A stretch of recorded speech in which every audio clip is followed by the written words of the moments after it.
Angela Merkel and the curious EU question.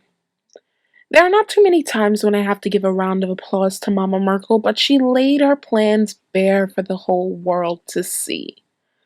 That takes a lot of balls, so hats off to you. She insulted two of her greatest allies, the US and the UK, saying that our countries, respectively, cannot be depended upon any longer. I assume that telling our European allies that the United States will no longer be paying for the bulk of their security and that the European governments must pay 2% of their GDP to NATO can be a bit touchy when you have other plans for Europe. But I digress. From Angela Merkel's point of view, this stems from the UK choosing Brexit and the US for electing President Trump. But these were just convenient excuses because Mama Merkel and the EU have had their plans for a very long time. An EU army with the Germans leading them.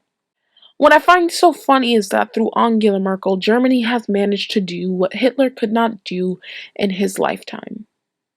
Try to bring the whole of Europe under German subjugation, and it seems to be working from the outside. With France as an accomplice in all of this with the election of Macron. On the outside looking in and on paper, the model of the EU looks like a wonderful project. Multiple European nations with different languages and cultures, putting aside their long histories of war and animosities, to come together with the shared goal of trade and open borders. Sounds wonderful. But this is reality. And from the inside looking out, the EU is in danger of collapsing because each section of Europe has different goals. The Eastern Europeans want no part in Frau Merkel's multiculti death cult that she wants to import in mass into Europe. They have reinstated their borders and said they will not be taking in a single migrant.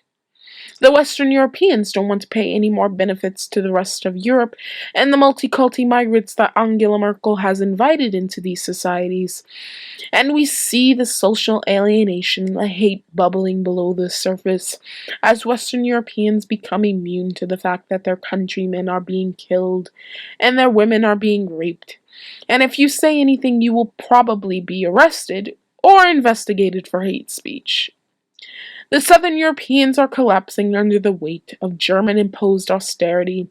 There is record high youth unemployment, and not to mention the daily boats of migrants coming to their shores. Greece is on its last leg, and Spain is not too far behind.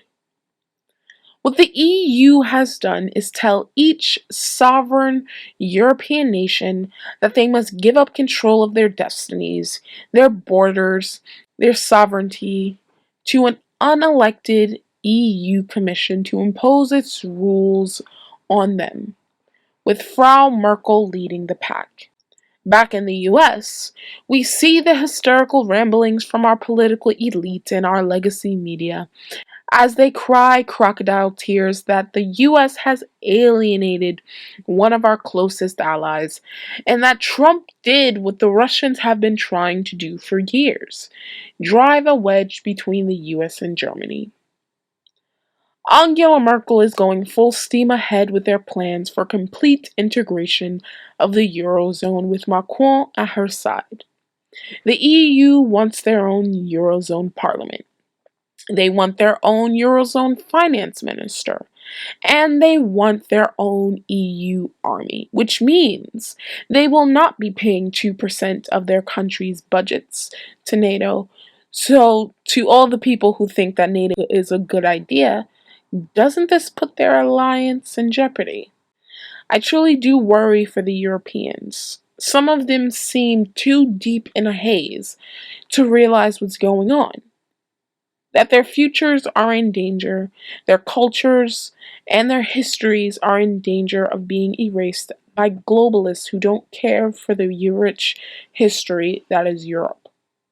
And if Angela Merkel and her EU cronies get their way and she comes to lead all of Europe, does anyone truly believe that Germany will give up that power?